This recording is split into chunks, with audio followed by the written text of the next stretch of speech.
Eu tenho algum traquejo de falar em público e não é isso que me perturba. O que me perturba é que, eventualmente, há uma série de coisas que poderiam ser ditas, mas que a Assembleia conhece e domina tão bem ou melhor que eu. De maneira que tenho alguma perplexidade relativamente ao que é útil eu dizer-vos aqui hoje. Claro que depois poderemos sempre modificar as coisas, fazer agulha e adaptar o discurso aos requisitos da assistência.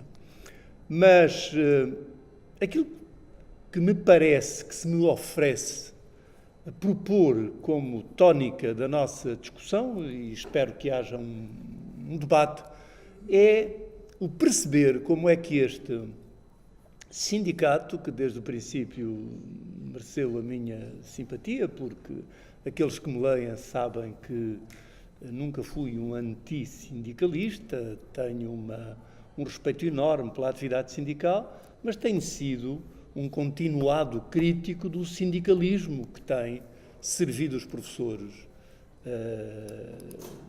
eu direi pelo menos nos últimos 20 anos. E faço isso com referências precisas a situações que eu acompanhei muito de perto.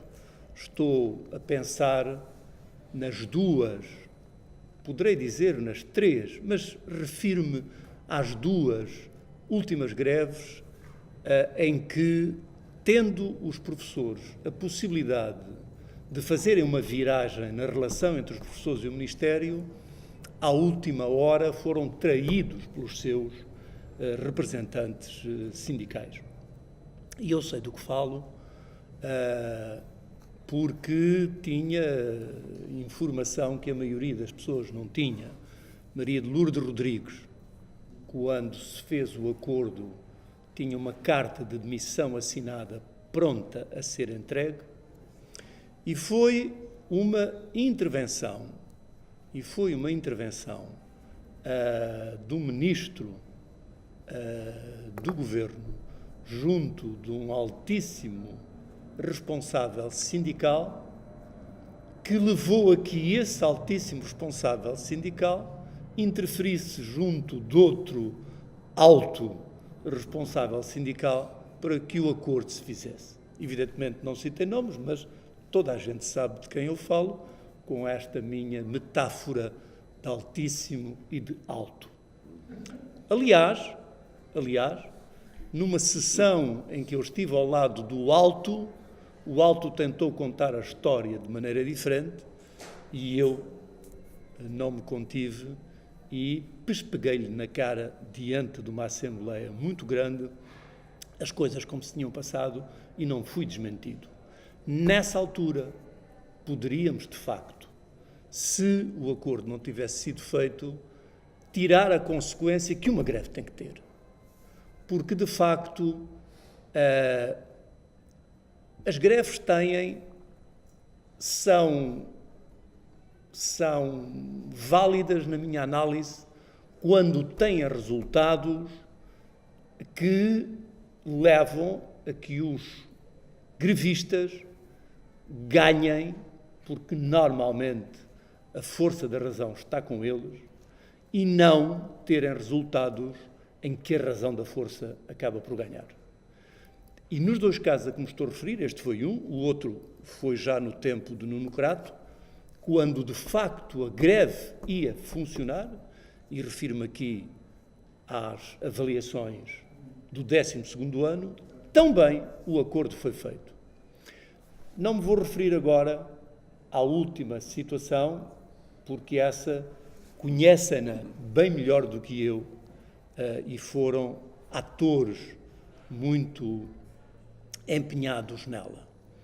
Mas voltando ao que eu tinha dito, que me parecia ser a principal ponto, eventualmente, para debatermos, e que eu proponho a este: o que é que, de forma pragmática, este pequeno grande sindicato poderá efetivamente fazer para alterar as coisas? Ouço em pessoas que estimo ouço referências ao stop simpáticas, mas pondo ênfase na vossa pequena probabilidade de inverter as coisas.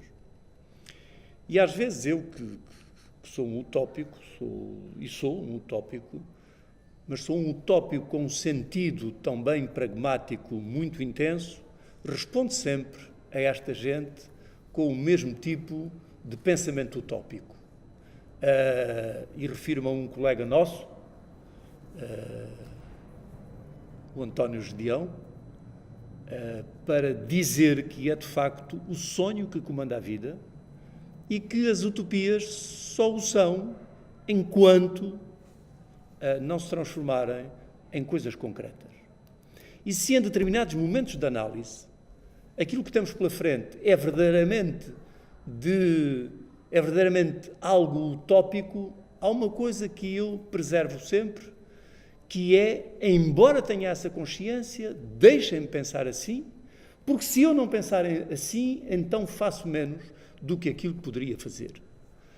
Escrevo no Público há 19 anos, muitos amigos meus me dizem, mas pregas aos peixes, para que é que escreves? O que é que conseguiste? E eu digo, bom, pelo menos mantenho-me ativo, e o problema eventualmente é de saber se eu não escrevesse, se outros não escrevessem, se o Dr. Garcia Pereira não escrevesse, se o Pestana não fizesse 2000 quilómetros atado a uma caravana, se vocês, que são poucos, não viessem aqui hoje, pois se calhar coisas piores se iriam passar. E, portanto, não vou aqui citar o Luther King, nem o Mandela, mas é essa gente que me aquece a alma e é, de facto, esse tipo de pensamento que muitos apodam de não pragmático, de lunático e de utopia, é isso que, depois de tantos anos de exercício profissional, tantos anos de professor, eu ainda consigo manter. Portanto, vou-me calar, estou aqui à vossa disposição inteira para podermos discutir e responder àquilo que eu souber. Sinto-me particularmente honrado por estar aqui com o meu velho amigo Dr. Garcia Pereira, que muito estimo, e pelo meu mais jovem amigo André Pestana, e naturalmente por colegas que não conheço, mas a circunstância de pertencerem a esta organização já me diz alguma coisa de importante. De maneira que estou inteiramente à vossa disposição para poder depois irmos a detalhes, mas deixava esta proposta, tentarmos aqui ver pragmaticamente, com a nossa pequena estrutura, o que é que poderemos fazer com o nosso grande querer, que está suficientemente demonstrado e, sobretudo, com o intuito de fazer diferente, porque aquilo que tem sido feito no movimento sindical claramente não tem resolvido o problema dos professores. Ora, boa noite a todos. Bem, eu também acho que, antes de discutirmos medidas ou estratégias a seguir, eu acho que, apesar de tudo, valia a pena nós fazermos um brevíssimo balanço do que é que tem sido esta luta. E acho que esta luta revelou duas coisas e desmascarou muita gente. E eu acho que isso é um progresso. Sinceramente, acho que isso é um progresso.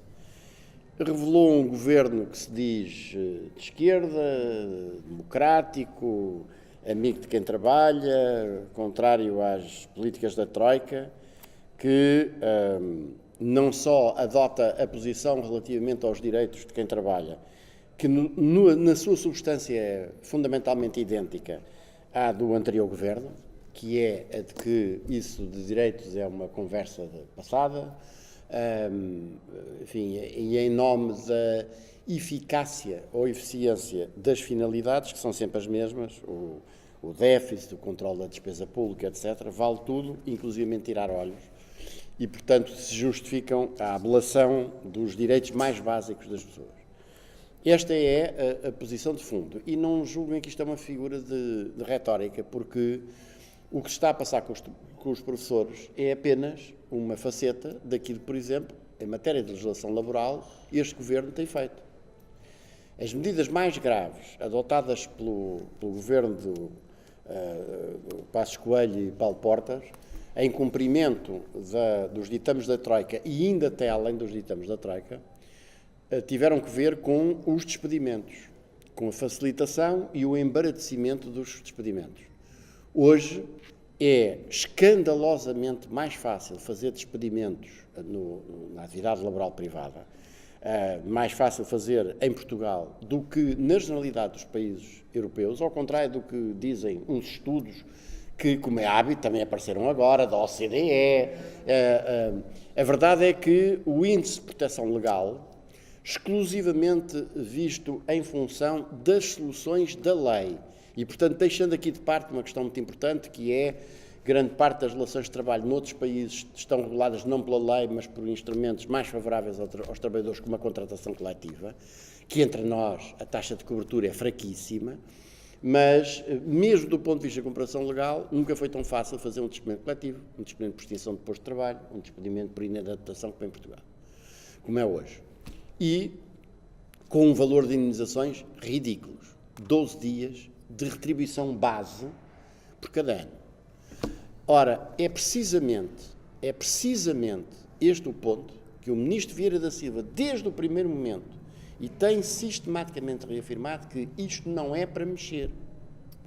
E, portanto, nós temos hoje, aliás, com uma coisa que pouca gente sabe, nós temos uma norma no Código de Trabalho que diz que o trabalhador abrangido por um despedimento desses, que seja completamente manhoso e logo ilícito, para o poder impugnar, tem que devolver ao patrão a indenização de antiguidade. Porque a não devolução da indenização o Código de Trabalho atribui-lhe o significado de aceitação do despedimento. E, portanto, para poder impugnar, o trabalhador não pode aceitar. E presume-se que aceitou com o recebimento da indenização. E a única forma de elidir essa presunção é se o trabalhador devolver, a lei até diz, em simultâneo. É evidente que isso é uma impossibilidade, porque está a pensar que o pagamento da indenização é uma coisa que o patrão chega com um envelope cheio de notas e moedas, cheio não, mas com algumas notas e moedas, e diz, toma lá, e o trabalhador diz, vá de retro, não quero. Hoje a maior parte dos pagamentos são feitos por transferência bancária, como se sabe, e portanto isso tem de ser interpretado no sentido que logo que o trabalhador detete tem que devolver, porque se não devolver não pode impugnar. Isto chancela a esmagadora maioria dos despedimentos ilegais em Portugal. E quer esta regra, que já vinha de antes, quer a grande facilitação dessa forma de despedimentos, quer a drástica diminuição do valor das indenizações, repito, que eram de 30 dias, um mês por cada ano, para 12 dias, desde 2013 que as indenizações são calculadas assim, é precisamente um dos pontos que foi dito logo pelo Ministro do Trabalho, que isto não é para tocar. E, portanto, isto não é para tocar e, evidentemente, os direitos que foram completamente postergados, como os tempos de carreira dos professores, não é para tocar. E, a partir daqui, como aqueles passos que já foram dados, em meu entender, foram tentativas de, perante uma força do movimento dos professores, fazer de conta que se reconhece esse direito e ir, digamos, atuando palmo a palmo em função disso. Porque senão nem sequer havia a afirmação de reconhecimento, mesmo que meramente formal, a afirmação do reconhecimento do tempo. E nem aparecia uma proposta, nem sequer é intermédia, porque aquilo é uma miséria, mas não aparecia nada disso. E só apareceu exatamente porque a luta que os professores tiveram que travar contra o Governo e contra os sindicatos da plataforma foi uma luta muito forte, em alguns casos, quase heroica, não é? No momento em que fica apenas o stop, digamos, a resistir e o resto se une tudo para atacar os professores com as coisas mais ignóbeis, mas que, enfim, quem anda nesta vida das questões de trabalho já conhece há muito tempo. E de facto, o que nós tivemos aqui é um processo de luta justa, muito dura, e que suscita uma grande adesão da parte dos trabalhadores num determinado momento e que é traída, pura e simplesmente, pelos sindicatos que estão cá, vamos dizer as coisas abertamente, ao serviço das forças políticas que os dirigem e controlam para sacar votos. E, portanto, toda a posição tomada pelos sindicatos é feita em função de uma avaliação de ganho ou perda de votos, agora, sobretudo à medida que se aproximam as próximas eleições. E, portanto, inclusivamente, chegando-se ao ponto de patifarias ditas sindicais que são completamente inauditas. Por exemplo, aceitar que o Ministério escolha quem são os sindicatos com quem fala e aquele com quem não fala. E nenhum daqueles sindicatos diz alto, a gente pode ter as divergências todas que tiver, mas ou o Ministério reúne com os sindicatos, todos os sindicatos, sem exceção, se houvesse um sindicato do CDS, ligado ao CDS, e esse também lá devia estar, portanto, ou reúne com todos, ou então não reúne com nenhum. Não, senhor. Exatamente, partiu por aí. Porquê? E porquê é que partiu por aí? Porque, como é óbvio, o que estava combinado desde o início era um negócio. Tratasse de cavalgar a luta dos professores para conquistar apoios eleitorais e, num momento certo, como o professor Santana Castilho já aqui disse, quebrar. E trair e cravar uma faca nas costas. E eu acho que esse é o primeiro ponto do balanço. Valeu a pena lutar? Valeu. Valeu porque, se não tivessem lutado, os senhores neste momento ainda estavam a pagar ao governo. Provavelmente eram devedores de tempo de trabalho. Teriam visto a vossa idade da reforma aumentada de anos para compensarem, visto que são os calões, que são, ao nível da Europa, quem trabalha menos e recebe mais. Como apareceu agora, convenientemente nesta altura, um pseudo-estudo da Comissão Europeia. Primeiro ponto. Segundo ponto. Eu acho que esta luta teve os ingredientes todos daquilo que há de mais miserável do ponto de vista do lado do poder político dominante e do lado das organizações sindicais. Das organizações sindicais, o que há é uma atitude de traição, de compadrio, digamos, com a entidade patronal para isolar aquela associação sindical que não conseguem controlar. Estes a gente não consegue controlar. Estes têm a mania que os professores não devem ceder. Estes não aceitam que os conselhos de escola sejam aldrabados. E, portanto, estes estragam-nos aqui o jogo. E, portanto, houve aqui claramente um conluio entre o governo e os sindicatos na plataforma para procurar eliminar o stop. Da parte do governo, bom, o que nós temos visto, e aí eu acho que é uma coisa que também é um ponto para a nossa reflexão, é uma contra-informação sistemática. Nós já conhecemos a contra-informação, vocês também conhecem, fora da luta dos professores, há uma luta dos médicos, há uma luta dos trabalhadores da CP. O que é que as televisões vão filmar? A velhinha que está ali na estação do Castré, há 2 horas à espera do comboio, que não tem o comboio, que naturalmente não penduram um grevista no primeiro candeeiro que tiver pela frente, se não puder. Há uma greve dos médicos que eles vão mostrar, vão ao Hospital Santa Maria, que ainda por cima fica ali perto da televisão, portanto é rápido, não tem que se esforçar muito, e chegam lá e vão perguntar à velhinha que veio de São Marcos da Serra para a consulta de oftalmologia, que está à espera há 7 meses, e que a administração do hospital propositadamente não informou que ia haver uma greve que estava convocada pelos 2 sindicatos médicos, tinha o apoio da ordem, portanto era mais do que evidente que ia ter uma adesão para aí perto de 100%. Propositadamente não remarca a consulta para ter ali a pessoa a ferver, porque fez uma viagem completamente em vão, ponto 1, ponto 2, nem sequer tem a perspectiva de quando é que então vai ter a tal consulta de que ela tanto precisa. Isto é contra-informação pura e dura, e que sistematicamente se repete, e que aqui também se repetiu. Só que, para além disso, os senhores tiveram, eu acho que é um mérito, as pessoas estão de parabéns, têm uma série de medalhas. Os senhores estão medalhados com 1, 2, 3, 4, 5 mentiras, que são as medalhas sucessivas atribuídas. Eu fui colecionando aqui.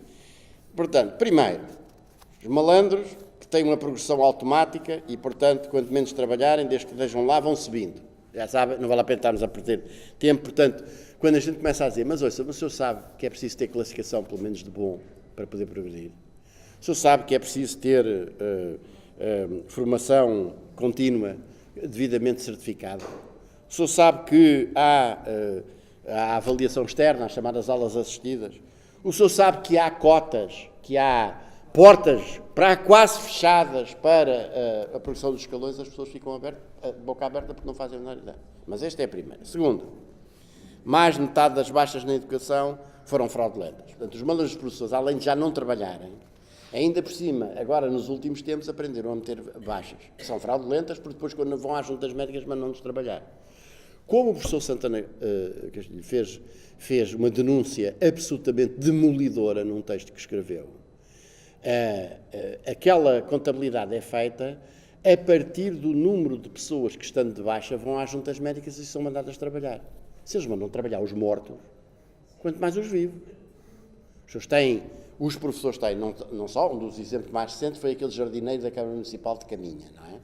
Que é mandado trabalhar e está no IPO e uma semana depois morre de uma doença oncológica. Mas os senhores têm, e consta do artigo do professor Santana Castilho, que fez o favor de nos relembrar disso, histórias absolutamente dramáticas de professores e professoras que com doenças terminais foram dados como aptos para trabalhar. Portanto, depois... Diga. Depois, aquele aviso de Bruxelas que dar razão aos professores punha em causa o Orçamento de Estado e o cumprimento do déficit.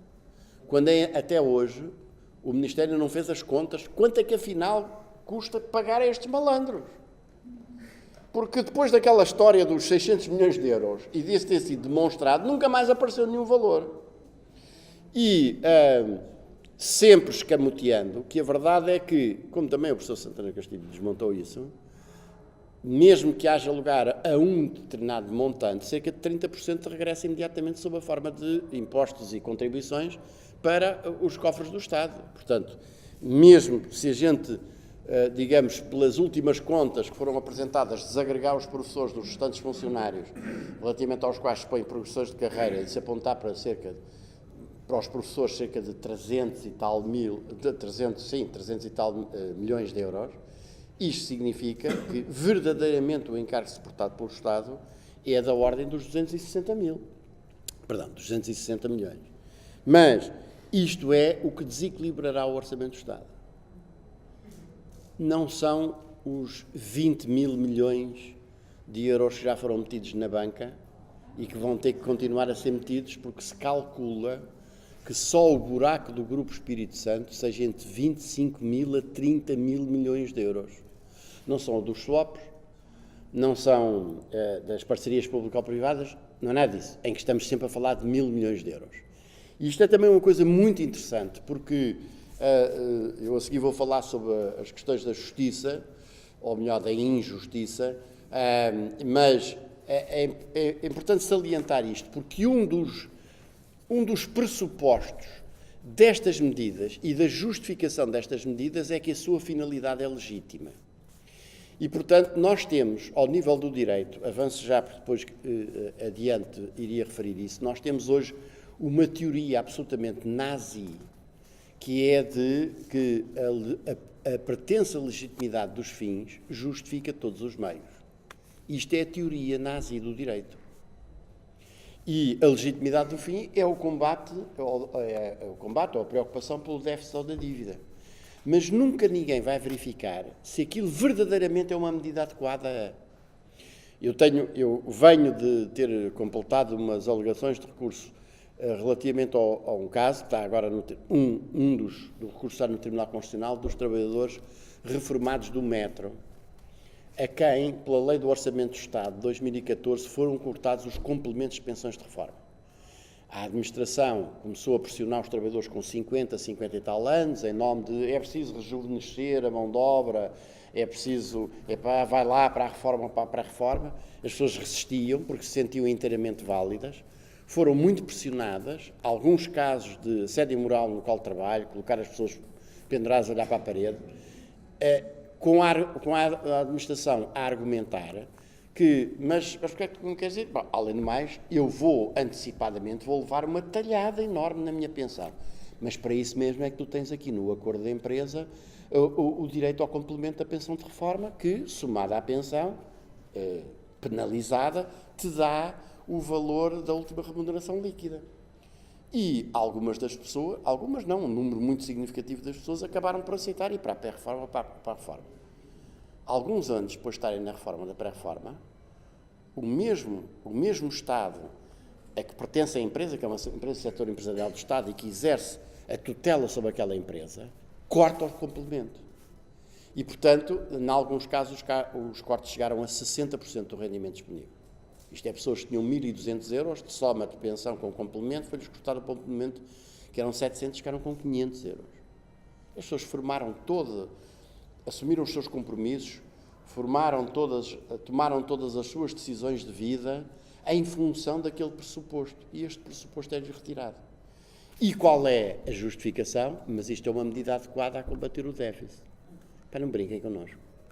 Só a redução do IRC, que foi o único imposto mínimo durante o período da Troika, representa um valor 60 vezes superior ao que supostamente é ganho por não se pagar estes miseráveis complementos de pensão-reforma. No entanto, os juízes, quando vão julgar estas questões, dão por assento que esta é uma medida adequada a combater o déficit e a dívida, e é a mais adequada e proporcional. E eu chamo a atenção para isto, e portanto, como aquela finalidade é legítima, está justificado tudo o resto. Em matéria de incumprimento de obrigações pecuniárias, a pretensa incapacidade do devedor em cumprir a sua obrigação não tem relevância jurídica nenhuma. Como os senhores forem arrendatários e de repente ficam sem emprego e não podem pagar a renda, paciência, levam com a ação de despejo em cima.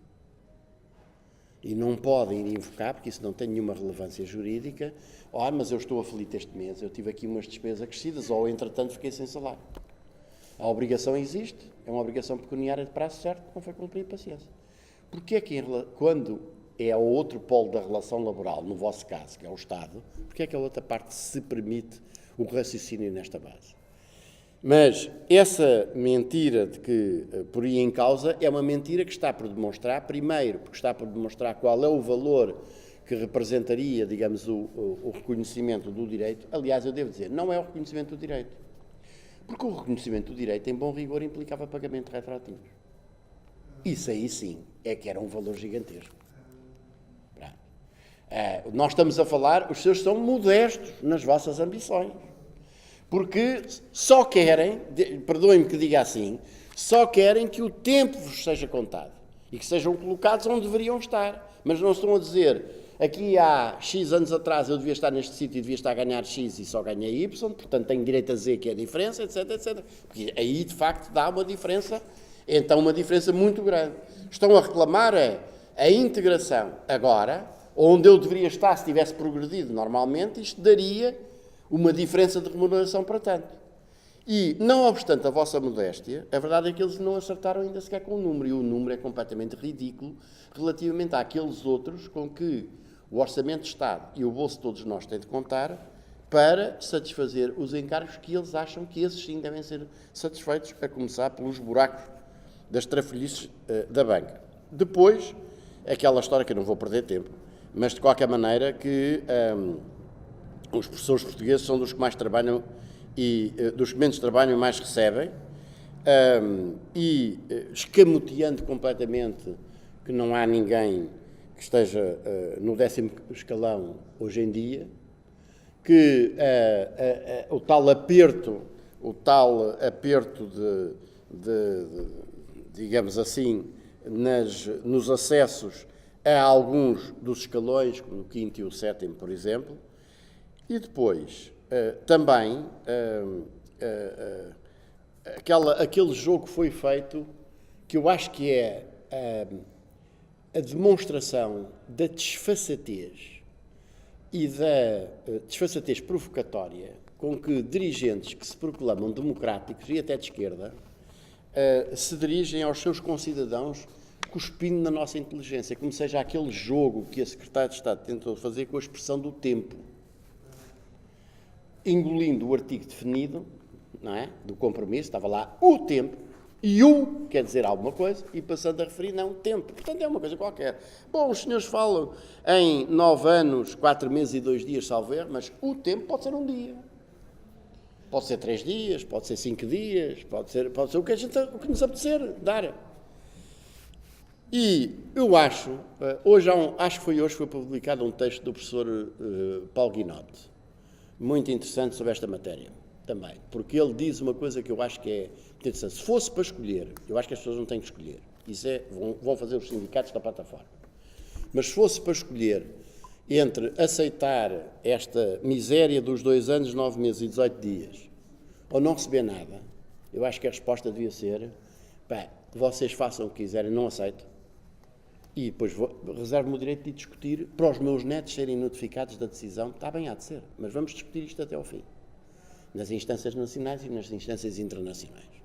E eu acho que, e agora é sobre isso que eu vos queria falar, portanto, eu acho que esta é uma luta justa, é uma luta que conseguiu, apesar de tudo, resultados, porque senão as coisas estariam muito piores ainda. É uma luta que pôs a nu, portanto, a natureza completamente antidemocrática dos nossos atuais governantes e das forças políticas que o suportam, e a natureza oportunista e traidora dos sindicatos da plataforma, mas que valeu a pena e vale a pena continuar a travar. E o que é que um sindicato como um STOP, um sindicato pequeno, pode fazer? Bom, primeira coisa, os sindicatos, como os homens e outros seres, não se medem aos palmos. Portanto, medem-se pela justeza ou injusteza das posições que defendem. E, portanto, eu acho que deveriam continuar a preservar no entendimento de que têm direito indeclinável aos 9 anos, 4 meses e 2 dias. A vossa carreira foi destacada do regime geral das carreiras da função pública, exatamente dada a especificidade da vossa função, tal como dos médicos e dos militares e dos magistrados, etc. E tal. E, portanto, qualquer solução que tenda a diluir o enquadramento jurídico da vossa profissão no regime geral, digamos assim, do funcionalismo público, é uma solução em si mesmo ilegal e que contraria a razão de ser, digamos assim, do regime. Os regimes de carreiras especiais têm uma lógica que não é possível romper aplicando aquilo que é especial para o que nos convém e aplicando o que é geral para aquilo que nos convém, designadamente em matérias de remunerações, porque isso corta completamente o equilíbrio dos checks and balances. E eu chamava apenas a atenção para uma coisa que me tem feito impressão, que é a história dos tempos de trabalho. Eu sou professor do ensino superior. Tenho uma carga letiva que é para aí 1/4 daquela que os senhores têm. No entanto, eu estou a tempo inteiro e trabalho para aí 40 horas por semana. 35 a fazer papéis, que é o que os professores agora fazem, relatórios para a FCT, e para o Centro de Investigação, e para o Conselho Científico, e para o Departamento, e para não sei o quê, não sei o que mais, daquilo outro. Mas, uma das coisas que eu noto é que os professores que não do ensino superior não veem o seu tempo de trabalho não estritamente letivo minimamente considerado. Dá a entender que os senhores só trabalham quando entram numa sala de aula e dão uma aula. Portanto, tempo de preparação de aulas, tempo de preparação de elementos de avaliação, isto, aquilo, nada disso é contabilizado. Ora, isso é precisamente uma das lógicas da regulamentação jurídica de carreira especial vossa, que em contrapartida depois tem determinadas regras de progressão. Não é possível manter o grau de exigência no que diz respeito à quantidade e qualidade das tarefas que são exigíveis, em nome da qualidade especial da vossa carreira, mas em matéria de remunerações, querer aplicar o regime geral do funcionalismo público. Portanto, está aqui um entorce completo daquilo que são os princípios gerais aplicáveis. Portanto, primeiro ponto, eu acho que compensa, por um lado, fazer o levantamento de todas as ilegalidades que foram cometidas ao longo deste período e impugná-las, desde os atos de coerção, ameaça, assédio, até às aldrabices dos sucessivas alterações dos mecanismos de composição dos conselhos de turma, até às célebres notas informativas expedidas à sexta-feira para criar a confusão, até às ameaças rosnadas de todas as maneiras de feitio, digamos, contra-atacar em relação a isso.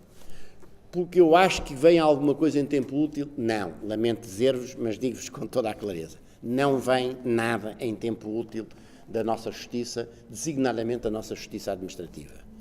Mas pode vir um dia ter um caráter simbólico muito importante. Lamento ter que vos dizer isto. As pessoas não acreditem na justiça. Diz-vos uma pessoa que anda há 43 anos a bater com os ossos lá. Não acreditam. É claro que é possível obter vitórias. É claro que é possível, em certos casos, vencer-se. Agora, como forma que a gente diga que é um meio adequado de, em tempo útil e eficaz, reconhecer os direitos das pessoas, não é.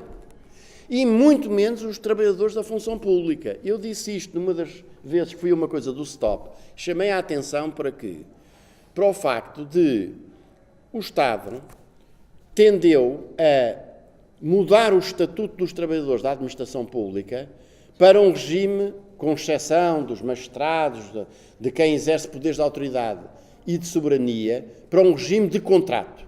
E, portanto, as pessoas deitaram-se no dia 31 de dezembro de 2008 funcionários públicos e acordaram, como eu, no dia 1 de janeiro de 2009, trabalhadores em regime de contrato de trabalho por essas funções públicas. Foi muito interessante contratualizar. Isso tinha, aliás, um objetivo que não se deve perder de vista. Porque no primeiro momento em que eles entenderem que, por um lado, é necessário e por outro lado, tem condições, vão vir, que é aproximar o regime para conseguir aplicar na função pública o mesmo regime de despedimentos que há no regime laboral privado. É um velho sonho nessa matéria. Mas, de qualquer maneira, contratualizou e aproximou muito.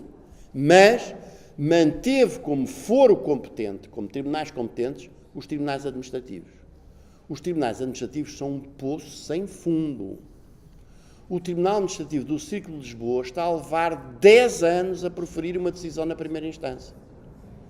Tenho um constituinte meu, um dos tais que foi uma dessas juntas médicas para não trabalhar mortos, e decidiu impugnar, obviamente a junta médica mandou-o trabalhar, e ele decidiu impugnar a deliberação.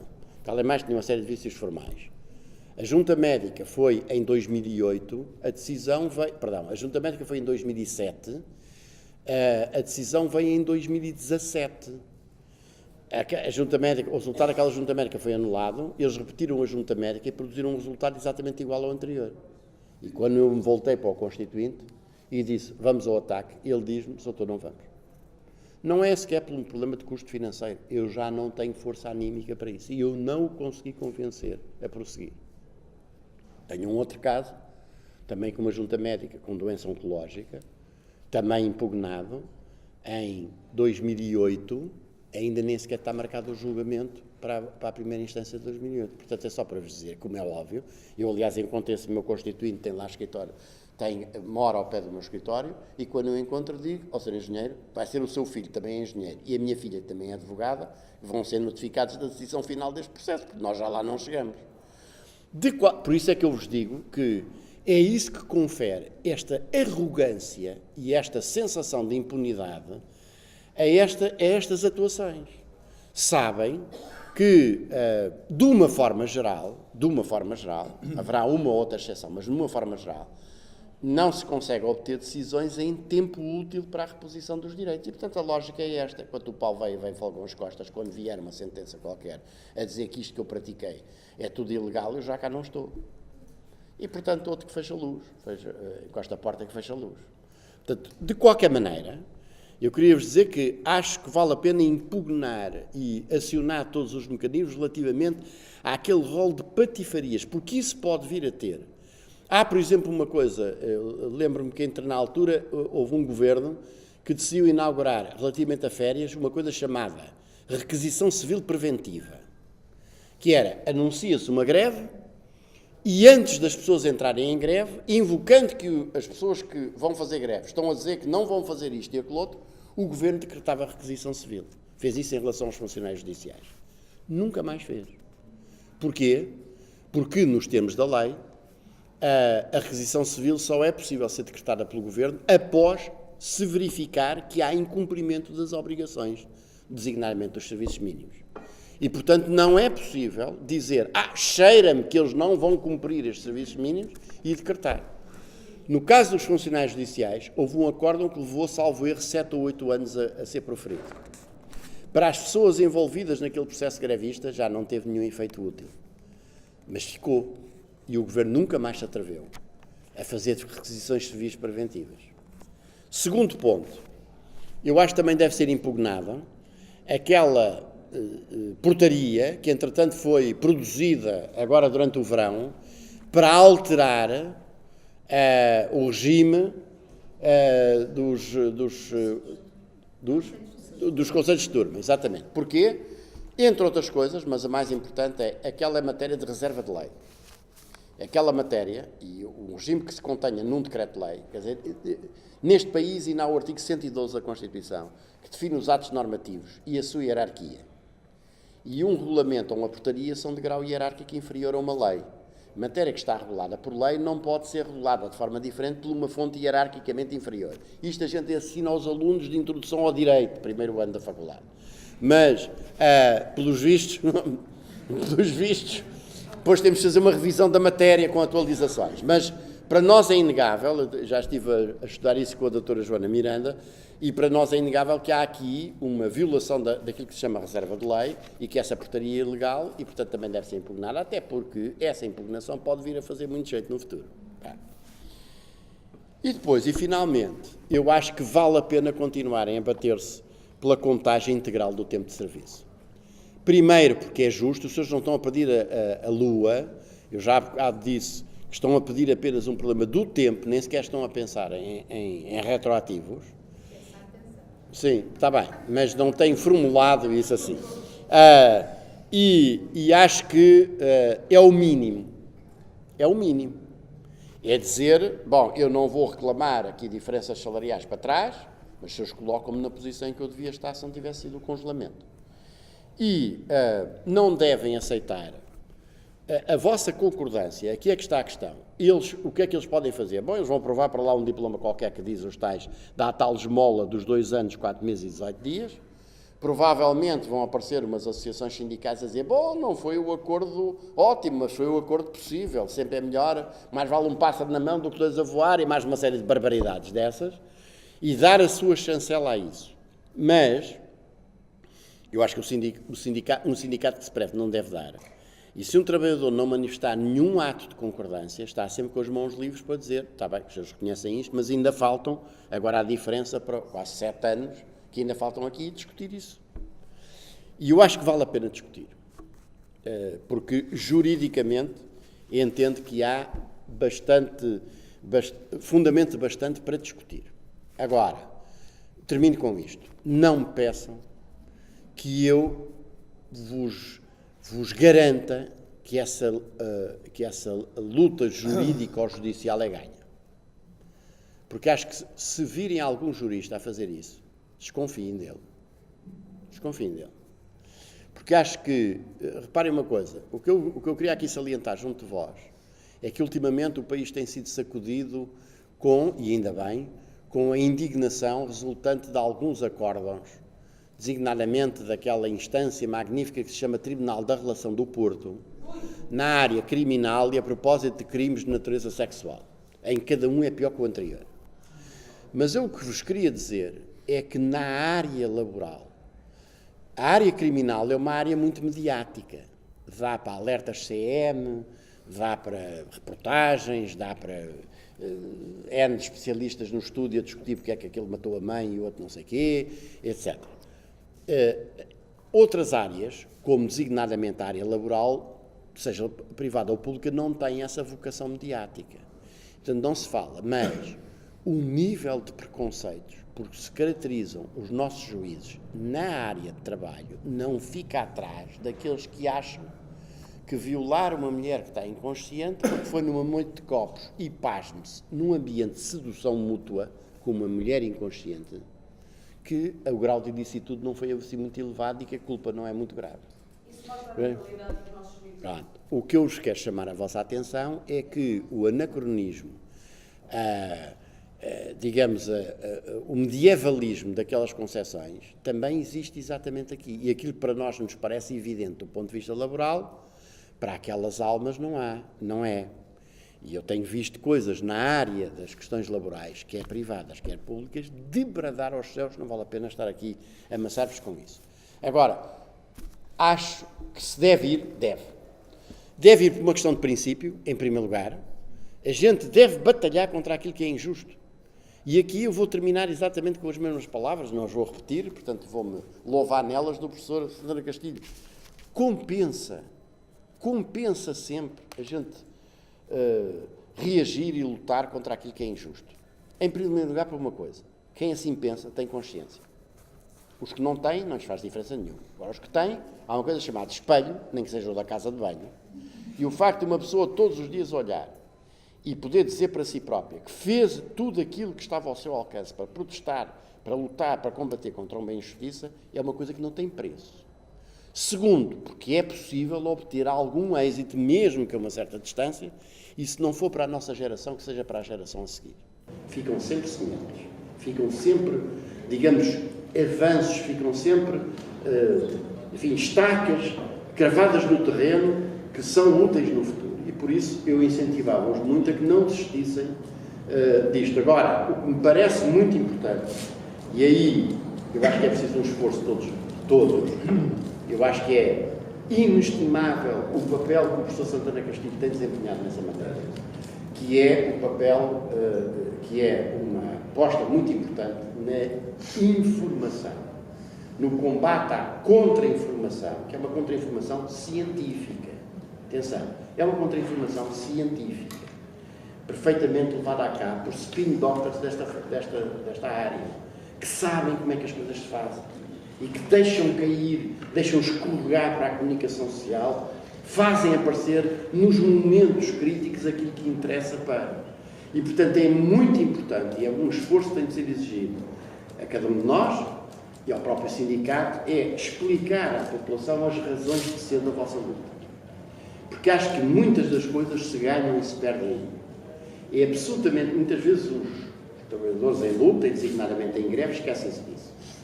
Mas a primeira e principal preocupação dele, os médicos, os enfermeiros que estão lá a fazer greve no hospital, ou os trabalhadores da CP estão a fazer, é dizer aos passageiros, ou dirigir-se aos doentes e dizer: nós estamos a fazer greve por isto assim. É em vossa defesa também que a gente está a fazer. Por isto, isto. E esse trabalho é absolutamente indispensável.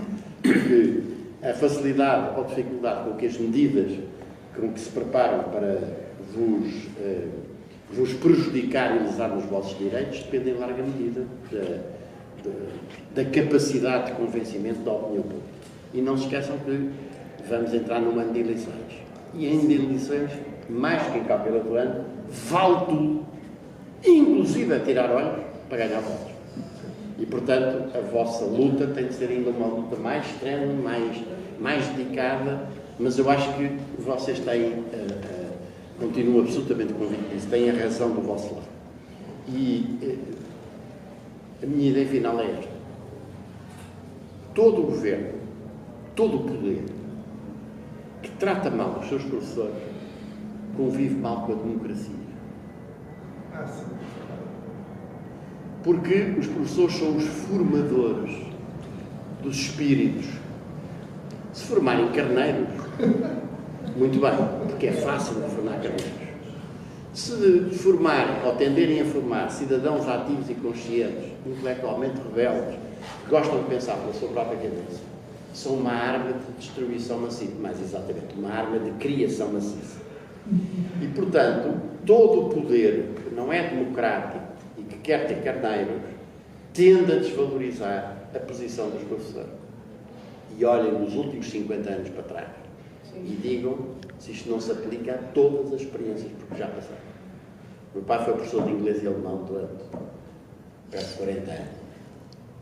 E eu sei o que era a dedicação ao ensino, a tal ponto que quando ele se formou, na altura em que ele se formou, atingidos os 70 anos, automaticamente deixava de poder ser. Ele fazia anos em junho, o que significa que nos últimos dias de aulas tiveram de contratar um professor para dar o resto das aulas, porque ele já nem sequer pôde ir, depois é que veio aquela norma que permitia completar o ano letivo. E o meu pai caiu completamente a pique a partir do primeiro dia em que não pôde dar aulas, porque era de facto a vocação. E isto é uma coisa que não tem preço, nunca percam isso. É tudo.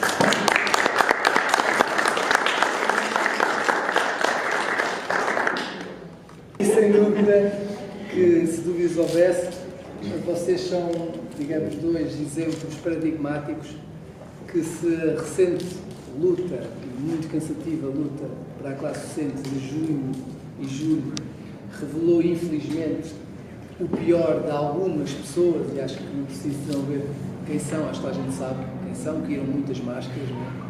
Mais uma vez, mas também revelou o melhor de muitas pessoas. E sem dúvida que certamente vocês dois estarão, digamos, no topo, digamos assim, para muitos corações docentes, das pessoas que sem dúvida estiveram ao lado da nossa luta, de uma forma, digamos, totalmente desinteresseira, apenas com o intuito de efetivamente ajudar, porque de facto uma escola pública de qualidade para todos é uma conquista que deve mobilizar ou devia mobilizar toda a sociedade e não apenas, obviamente, quem trabalha, como os professores e não só na escola pública.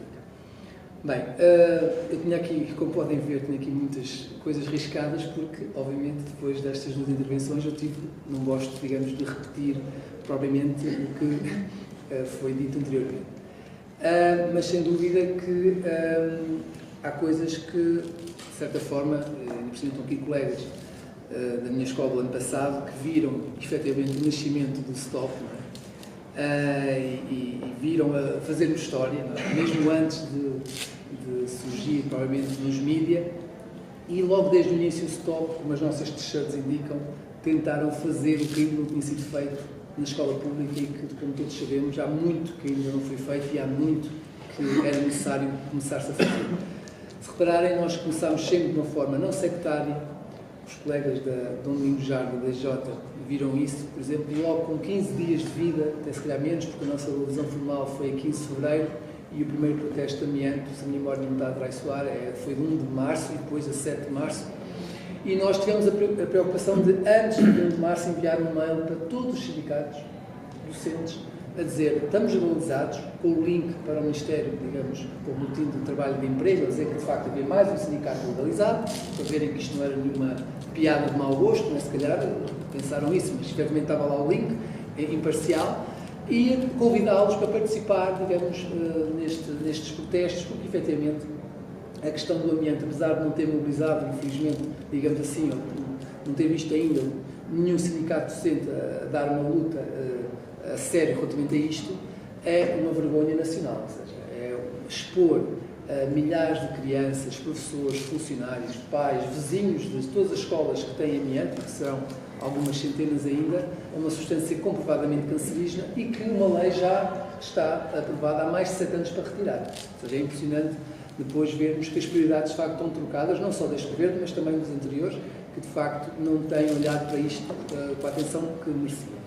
E enviámos esse convite, não tivemos resposta. O único, em boa verdade, sindicato que nos respondeu foi um dos chamados, digamos, pequenos, o SINAP, que quis reunir connosco, mas basicamente, para bom entendedor, quis ver as nossas caras, porque depois também não quis juntar forças, efetivamente. Ou seja, basicamente, ok, reunimos, agora não estamos provavelmente interessados em digamos, em continuar a reunir ou até juntar forças. Nesse sentido, ficou evidente que, infelizmente, não havia vontade. Depois houve a luta das AECs, em que nós também enviámos, mais uma vez, para todos os sindicatos docentes. Outra iniciativa que dinamizámos no Porto, simbólica, na altura da Páscoa, também enviámos e não tivemos resposta. E até, em última análise, já antes mesmo de quando enviámos o pré-aviso de greve, a famosa, passa a expressão, greve às eleições, que começou a 4 de junho, enviámos mais uma vez um e-mail a todos os sindicatos docentes a dizer que se respondessem a tempo, e para não pensarem que nós queríamos protagonismo, se respondessem a tempo e se legalmente ainda fosse possível, o STOP não tinha problemas nenhuns em tirar o pré-aviso. Mas se fosse legalmente, obviamente, não íamos prescindir disso. E juntaríamos então um novo pré-aviso com todos. Ou seja, para ficar motivo que nós não queríamos aqui protagonismo. O que acontece é que não tivemos resposta na prática de nenhum, porque a única exceção foi o SINAP, mas foi como opinião, passa a expressão, um ato isolado. Ou seja, não tivemos ainda nenhuma vontade, infelizmente, de nenhum outro sindicato docente em juntar forças. E obviamente nestes casos, como na nossa vida também pessoal, nós sabemos que quando não há resposta, é uma resposta. Não é? Efetivamente, quando nós sucessivamente enviamos, e atenção, nós continuamos a enviar e vamos continuar a enviar. Para terem uma ideia, recentemente enviámos mais um a dizer que se estivessem interessados em que nós ajudássemos a organizar a manifestação de 5 de outubro, que é o Dia Internacional das Pessoas, e que nós vamos juntar forças. Enviámos novamente para todos. Mais uma vez, continuamos à espera. Quer dizer, claro que, mais uma vez, a não resposta é uma resposta. Nesse sentido, ficou, infelizmente, evidente que, se dúvidas houvesse, que, de facto, era necessário um novo tipo de sindicalismo, ou seja, não sectário, independente, democrático, onde, digamos, as pessoas podem ter os partidos que quiserem, apesar da maior parte não ser de partido nenhum, mas uma coisa que conta e que decide são as pessoas que decidem.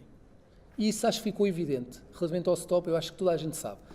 A greve às eleições, avançámos porquê? Nós até dissemos várias vezes, não foi o stop que teve essa ideia, foram sondagens independentes dos bloggers docentes mais vistos, de Arlindo e de Conregras, que no ano passado tinham realizado 2 sondagens, em que nessas 2 sondagens milhares de pessoas tinham dito que a forma de luta que se identificavam mais e que sentiam que fazia ou poderia fazer mais pressão para conquistar o que efetivamente é nosso e o que é justo, era as greves às avaliações. Ou seja, se quiserem, o stop ousou seguir o que as pessoas tinham dito. Foi isso que nós fizemos.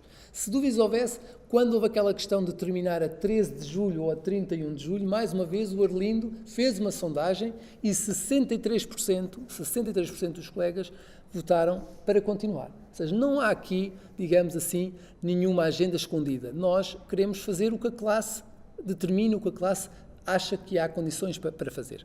Nesse sentido, achamos que estamos a contribuir para ajudar a nascer um novo sindicalismo decente e que, de facto, é importante ter isso a noção. Por exemplo, nós estamos agora numa semana, digamos, de greves, não é?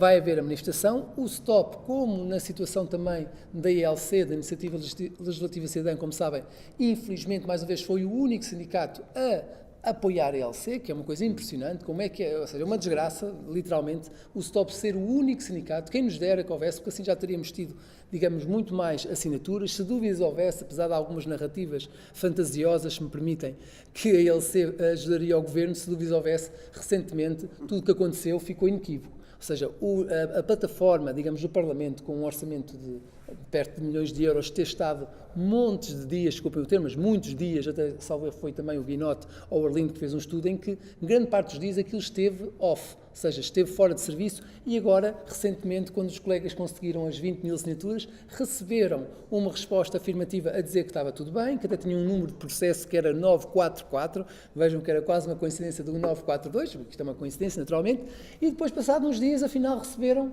um novo e-mail a dizer que, afinal, fizemos uma amostra e consideramos, a partir de uma amostra, extrapolando para as 20 e tal mil assinaturas, que vocês devem ter cerca de 3.500 assinaturas que não estão válidas. Isto não é sério.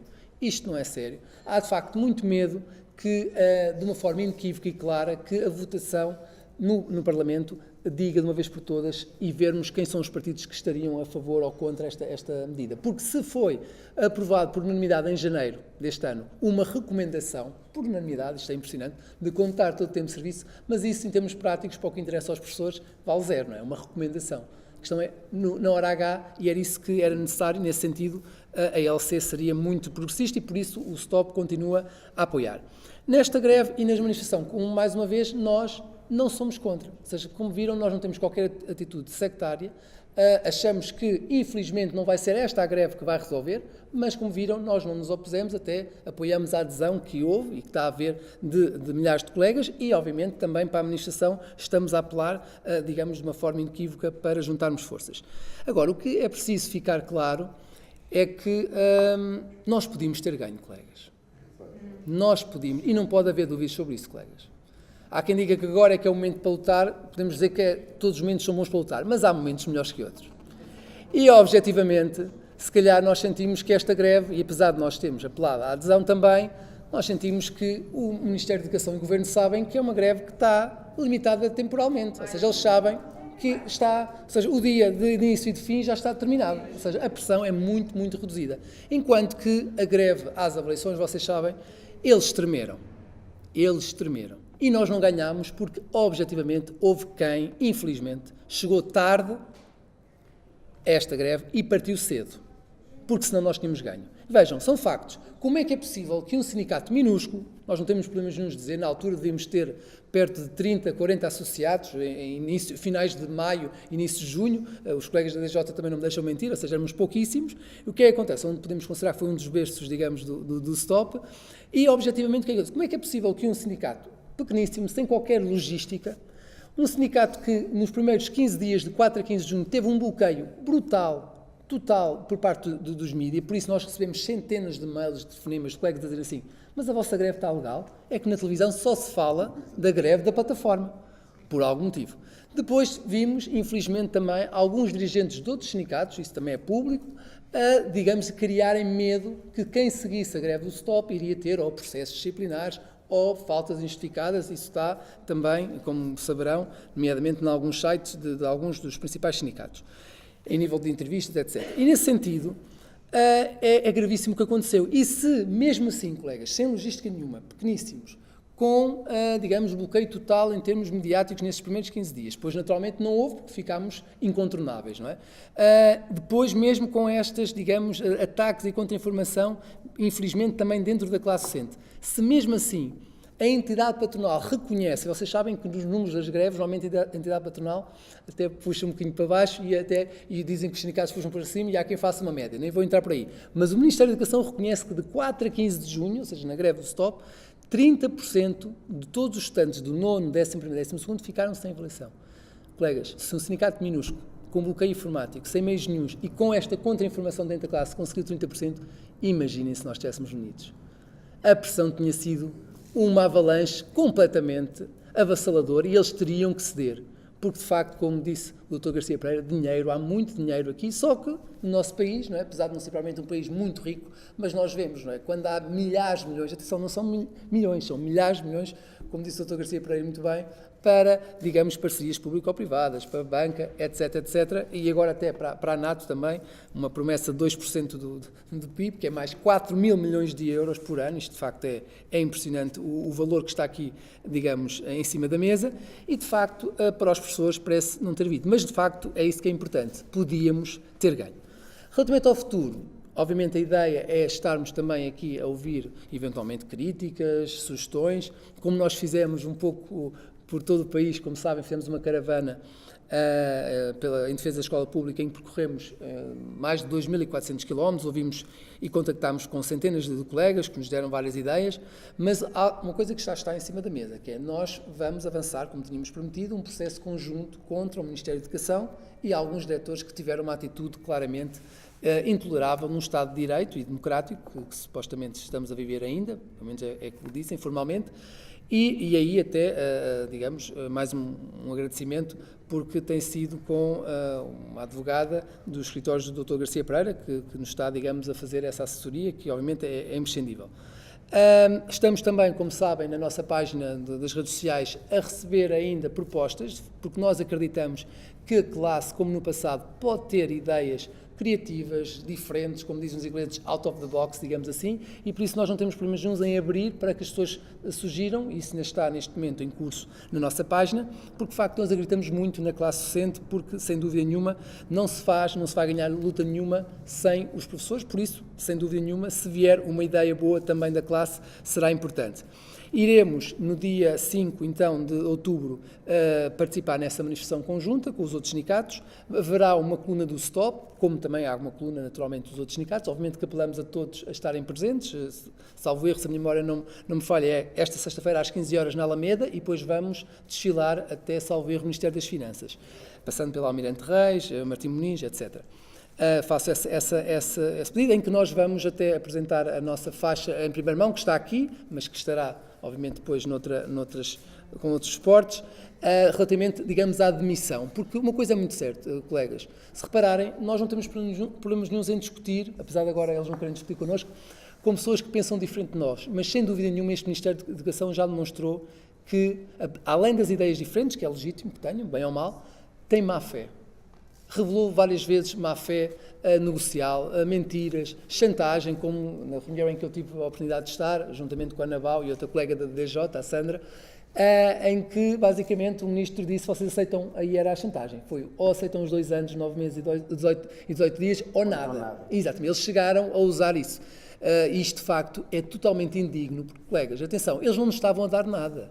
Eu costumo dar esta analogia. Isto é como nós temos 100 euros na carteira e, digamos, um larápio tira-nos a carteira com os 100 euros, nós vamos refilar legitimamente e o larápio diz assim: ok, então, olha, abre a nossa carteira, tira 20 euros dos nossos 100 euros, então toma lá 20 euros e está caladinho, não é?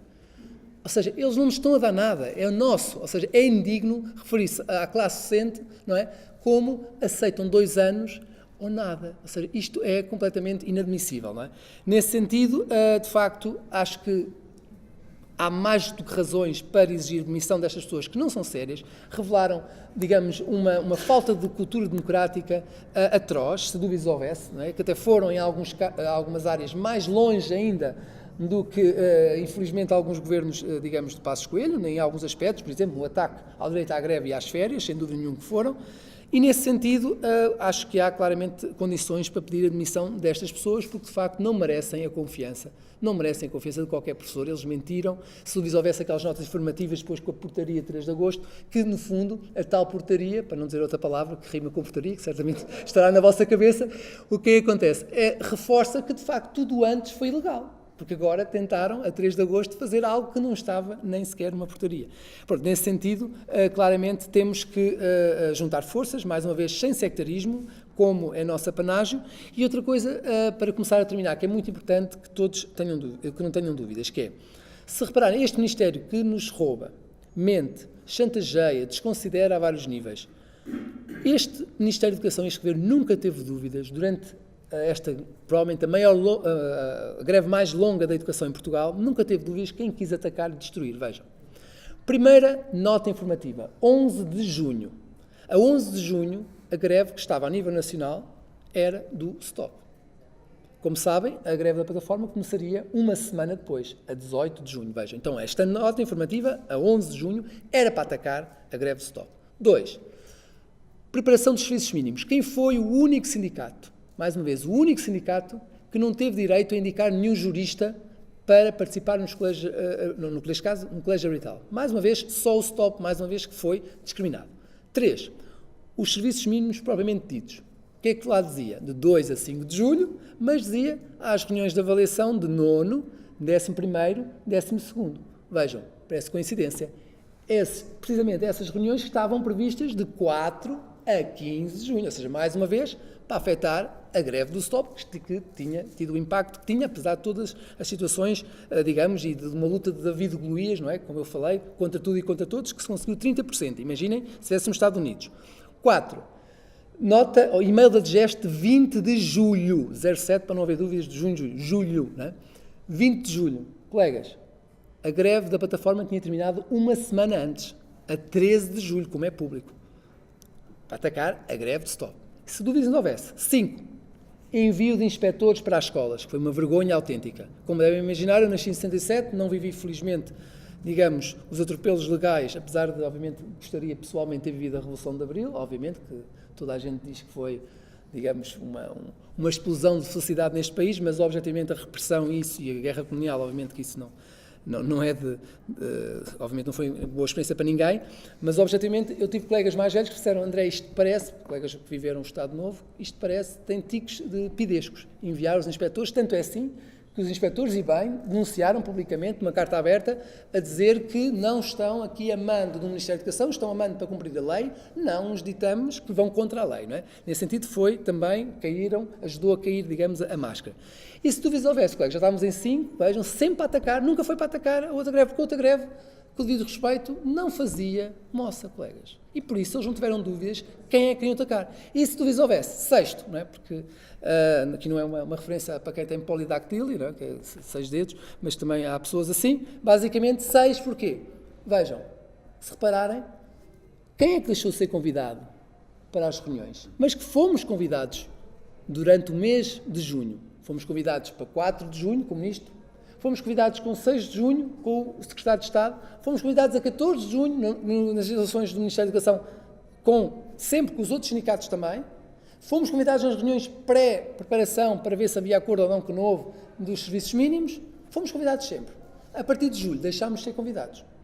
Porquê? A minha modesta interpretação é que eles, em finais de junho, receberam dois pré-avisos para julho. Um que terminava a 13 de julho, que, como o colega Mário Nogueira disse que terminaria a 13 de julho para que em 5 dias fizessem todas as reuniões e assim podia toda a gente descansar de férias, e as reuniões estavam todas resolvidas, e houve outro pré-aviso, que era o 13 ao contrário, que era 31 de julho, e isto sim, podia questionar o final do ano letivo, em normalidade, e o início do próximo. E que nós queríamos fazer porquê? Porque, de facto, o que tem acontecido e que está a acontecer na escola pública é uma vergonha. E se estão, digamos, a nos roubar direitos, estão a precarizar situações laborais, há colegas, por exemplo, das AECs, que estão a receber 200 euros por mês, e depois dizem os salários, digamos, milionários. De facto, é preciso dizer um basta. E nós temos, e aquele momento foi mais uma oportunidade perdida. Não estamos a mandar a toalha ao chão. Em 2008 foi outra, como o professor Santana Castilho referiu muito bem, outra oportunidade histórica, mas de facto nós estamos cansados de perder sucessivamente oportunidades históricas. E nesse sentido, o repto que eu vos faço é, se o Ministério da Educação, que nos rouba, chantageia e nos trata tão mal, nunca teve dúvidas quem quis destruir e atacar, vejam, estes 6 exemplos, eles não tiveram dúvidas. A classe docente também não deve ter dúvidas quem deve ajudar a reforçar. Porque se o STOP, com poucos sócios, com pouca logística, fez o que fez, imaginem se nós tivermos mais sócios, mais logística para poder ajudar a classe docente. E mesmo para terminar, relativamente à utopia, e obviamente eu também me assumo com o utópico, porque se repararmos bem, se não houvesse ao longo da história da nossa humanidade utópicos, ainda se calhar viveríamos perto do nível das cavernas, não é? Estaríamos se calhar perto ainda do nível paleolítico, porque ninguém se questionaria o que é que há para além da montanha, o que é que, se nós mexermos as pedras ou o pau, que pode fazer fogo ou não. Se as pessoas não se interrogarem, não questionarem, não avançamos. Mas relativamente a isso, eu digo-vos uma coisa, e relativamente à pequenez do STOP e da utopia. Eu sou professor de Biologia, como sabem, e às vezes dou este exemplo. O maior animal que já alguma vez existiu no nosso planeta não foram os dinossauros. Muita gente pensa que foi, mas não. É um animal que é contemporâneo, que vive, infelizmente está também quase em perigo, ainda não de extinção, mas está em perigo, que é a baleia azul. É um animal que pesa mais do que qualquer dinossauro que existiu. Para ter uma ideia, pode chegar a 180 mil quilos. O coração da baleia azul, não é, no seu estado adulto, é maior que um carro normal. A artéria aorta, por onde sai o sangue bombeado pelo coração, um ser humano adulto pode passear por lá, ou seja, literalmente, porque é tão, digamos, tão larga. Mas esse animal, que é um colosso, no estado adulto, com 180 mil quilos, um dia foi uma única célula que era preciso um microscópio para ver. O que é que isto tem a ver com o sindicalismo e com um novo sindicalismo? Se repararem, tem tudo a ver. Aparentemente não tem nada, mas tem tudo a ver. Nós hoje podemos ser pequenos, colegas, mas se nos derem as condições, nós podemos crescer e podemos ser um colosso. E um colosso para defender os professores, porque nós, como vocês sabem, também somos professores como vocês. E nesse sentido é apelo que eu vos faço e, obviamente, as críticas fazem parte também da construção coletiva e serão muito bem-vindas também, porque é esse o nosso propósito, é crescer como seres humanos, como professores, porque é isso que o nosso desígnio, está bem? Pronto, obrigado. Façam as vossas...